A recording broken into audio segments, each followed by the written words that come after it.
When you're trying to make buttercream and then it becomes soupy like this, do not worry.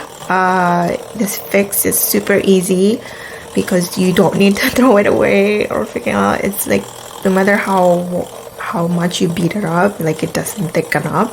It's very soupy, and you know, the more that you're trying to beat it up, like it just doesn't, it won't work.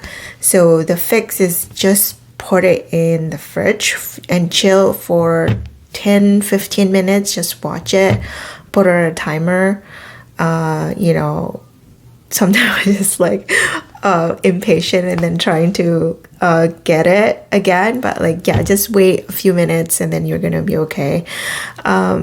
This is still kind of soft, but like it's already hardened a little bit already, so I decided to pull it out and try it, and you can give it a try and you see that you start doing something, right? It's not soupy anymore when you start beating it up, like, so it's like colder, so it has more structure, so it's easier to mix, easier to beat up.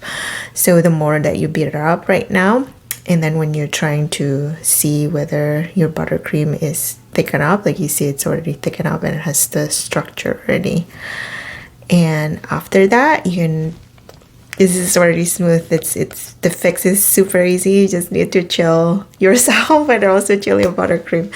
Then when you're trying to pipe the buttercream frosting, you see it's very pipeable, it's very nice, and now it's good to go. Okay.